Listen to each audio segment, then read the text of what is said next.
coisas aconteceram de um jeito tão diferente, tão ao contrário, tão de cabeça para baixo. Olá famílias e alunos, essa é a hora do aluno de agosto. Bora participar? Conta aí pra gente, o que você faria se de repente o mundo ficasse de cabeça para baixo? Para participar, basta postar um vídeo de até 30 segundos lá no nosso Instagram com a hashtag Saberes em Casa. A gente se vê! Olá pessoal, tudo bem com vocês? Eu sou o professor Jefferson e este é o programa Saberes em Casa para a EJA do ciclo 2. Eu espero que todos vocês estejam bem, estejam se cuidando, lembrando sempre do uso da máscara e do álcool gel, né? É sempre importante. Mexer alguma coisa, álcool gel, ok? Está aí no ambiente com outras pessoas, o uso da máscara, isso é muito importante. Vocês estão lembrados do tema que nós trabalhamos no programa anterior? Vocês lembram que assunto nós trouxemos? Pois é, nós estamos falando um pouquinho dessas formas diferentes de ver as coisas, né? De entender as coisas. Nós falamos um pouquinho da diversidade cultural, né? Essa diversidade que abrange vários territórios brasileiros, né? Nós trouxemos aí um pouquinho, um comparativo nessas formas de falar, nesses vocabulários regionais, né? A forma de falar palavras diferentes para identificar as mesmas coisas. Lembram quando a gente falou da mandioca, da macaxeira e do aipim? Pois é, não é tudo a mesma coisa, mas dependendo de cada lugar, né? Então, esses aspectos da regionalidade, da cultura popular, são muito ricos, né? Isso é muito legal. E como nós observamos, a nossa cultura regional, ela é formada por influências, né? Influências e mistura de outros povos, de outras culturas que vieram aqui há muito tempo, né? Nós estamos falando dos indígenas que já estavam aqui, essa cultura indígena, nós estamos falando da cultura africana, da cultura europeia, então tudo isso trouxe influências para nós, né? E como nós estamos falando de cultura e estamos falando dessa influência, dessas influências que tanto colaboraram para essa diversidade de conhecimentos, hoje nós vamos trazer aí para nossa reflexão mais um tema dentro desse aspecto da regionalidade, né? Das formas diferentes, né? É um elemento de extrema importância, né? Que projeta muito dessa regionalidade, ok? Vamos pensar hoje um pouquinho sobre a arte na cultura popular. Olha que tema gigantesco. Mas a gente vai dar uma passadinha, uma visitadinha, né? Hoje o nosso tema é arte popular, ok? Bom, quando nós falamos em arte popular, nós estamos falando da expressividade do artista, do povo, né? Esse popular é do povo. E essa arte, ela está demonstrada através de artefatos, né? Peças artísticas, né? Produzidas aí por pessoas do povo, ok? São pessoas lá do povo que desenvolveram estas técnicas, né? Essa técnica aí do seu aprendizado, pelas diversas tradições, pela tradição da oralidade, por exemplo, né? Ou seja, quando a gente fala de tradição da oralidade, é porque elas não foram aprendidas nos livros, né? Ou nas escolas de arte, ou nas faculdades. E sim, são conhecimentos e práticas transmitidas pelos mais velhos, né? Aos mais novos. Às vezes, né, o mais velho da família passa esse conhecimento vai passando para o mais novo e assim isso vai crescendo, né? Vai se respeitando como se fosse um segmento, uma tradição familiar, né? Então, quando nós falamos dessa questão da oralidade, a gente está tendo um olhar para esse tipo de segmento. Esses artistas de que eu falo, eles são representantes do povo e eles desenvolveram estas habilidades pela observação, aprenderam a fazer estas coisas por observar, né? Por estar ali o tempo todo e observar. E muitas vezes também pela necessidade, né? Pois a construção dessa vertente de arte, em algumas vezes, ela até era necessária para o sustento da família, né? Ela trazia um pouquinho de sustento para a família. Então vender essas peças, peças de barro, né, tecidos, enfim, eles criam e produzem suas obras baseando-se sempre nos hábitos, né, nos hábitos regionais ali, daquelas pessoas, em mitos da sua região, por exemplo, da sua regionalidade, no seu folclore local, né? Então estas artes elas trazem um pouquinho deste reflexo. É muito visível que estes artistas populares imprimem em suas obras. Isso é muito claro. Eles imprimem muito de seus sentimentos, né? Daquilo que eles estão sentindo, dos seus valores, né? É uma forma de valorizar o conhecimento regional, esse aprendizado que é de pai para filho, de mãe para filha, né? Como se conhece. Você conhece algum artista assim, regional? Você lembra de algum tipo de arte que seja bem típica do seu lugar de origem, por exemplo, de onde você veio? Lembra? Vasinho, pintura, pratinho, que só faz ali naquele lugar, né? Você já observou aí suas andanças, nas suas viagens, esse tipo de arte? Eu já vi várias por aí. Você com certeza já deve ter visto alguma. Não é muito legal? Então, esses são aspectos da cultura popular, essa arte regional, né, que acontece em determinados locais. Lógico, ela se expandiu, mas ela acontece em determinados locais, né? É ali que nasce a produção, né?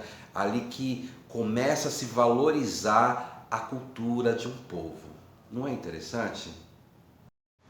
Então, pessoal, o interessante é perceber como a regionalidade influencia nessas produções, né?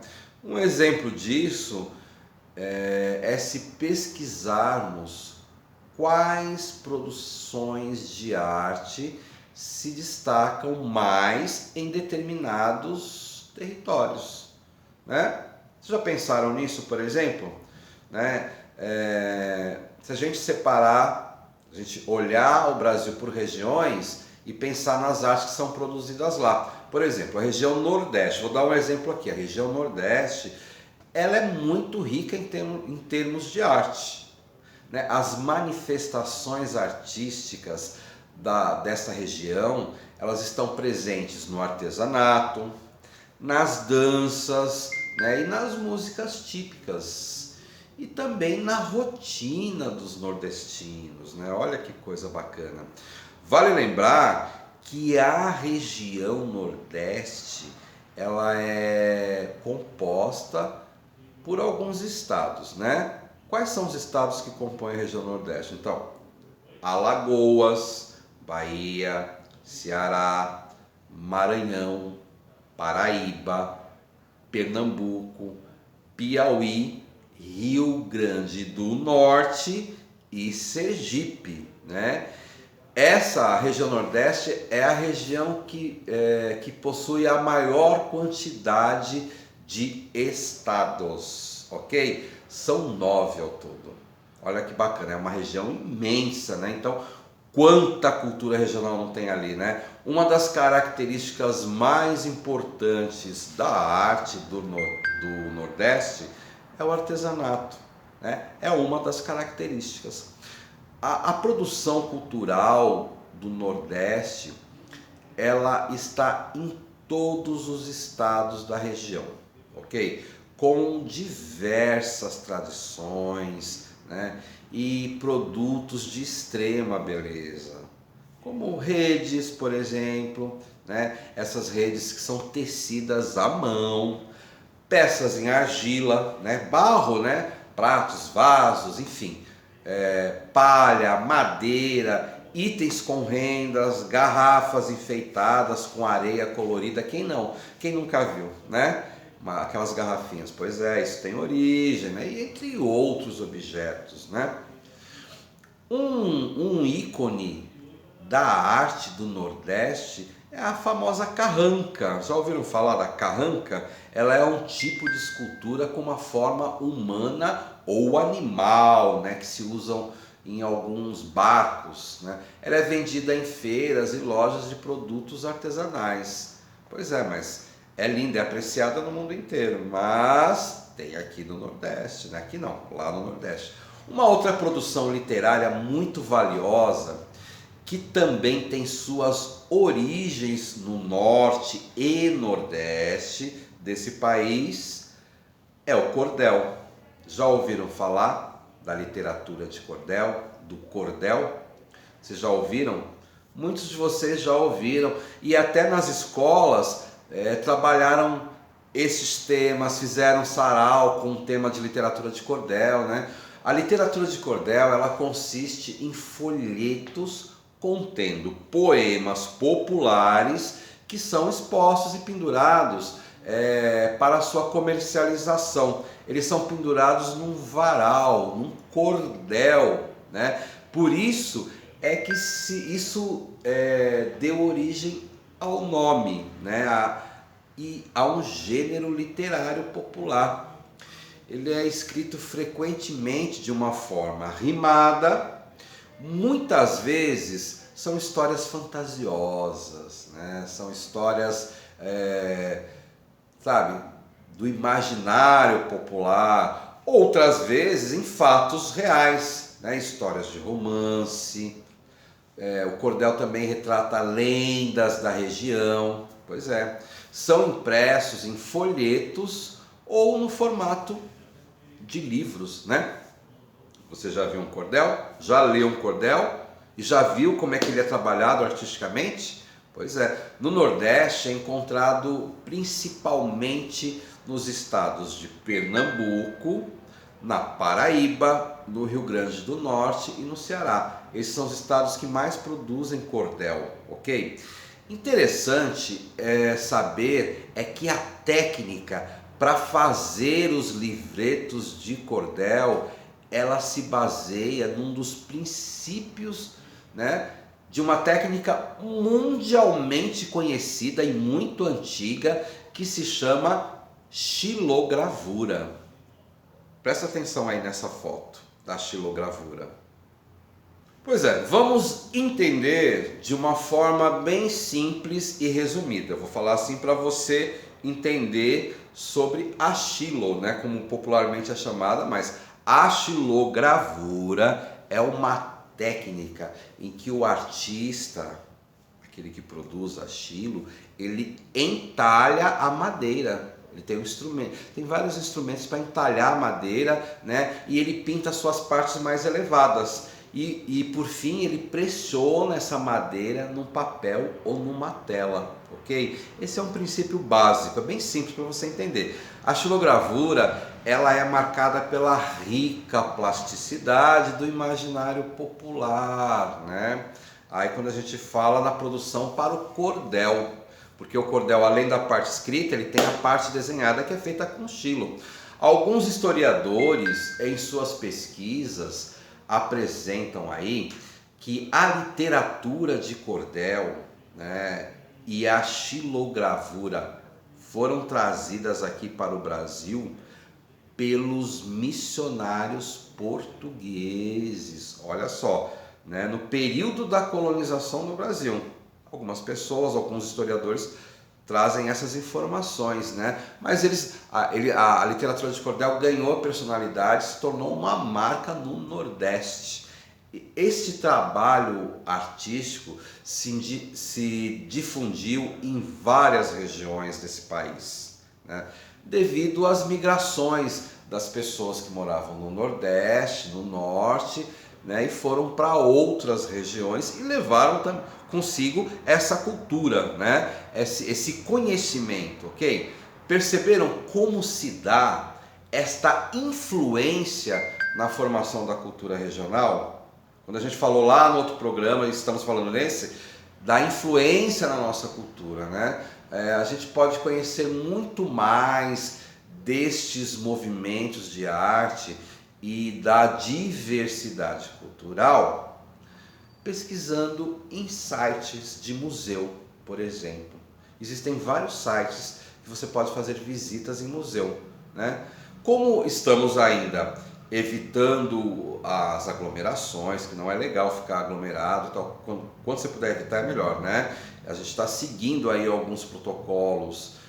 Então, você pode pedir um auxílio ou indicação dos seus professores para você acessar esses sites, é de graça. Você faz uma visita virtual no museu e vê um monte de obras, né? Principalmente brasileiras, né? Existem sites próprios, né? É também um modo diferente, né? E muito interessante para a gente ampliar a nossa cultura. É legal também, viu? Vale a pena tentar. Você já fez alguma visita? Então, procura aí descobrir um site de museus. Museu de Cultura Nordestina, tem vários aqui espalhados pelo Brasil, né? E você pode dar uma passeada se você é do norte ou do nordeste, isso vai te trazer lembranças muito legais, se faz um tempo que você não vai para lá, né? E se você não é muito legal para você ampliar o seu conhecimento sobre esta arte maravilhosa que se encontra por lá.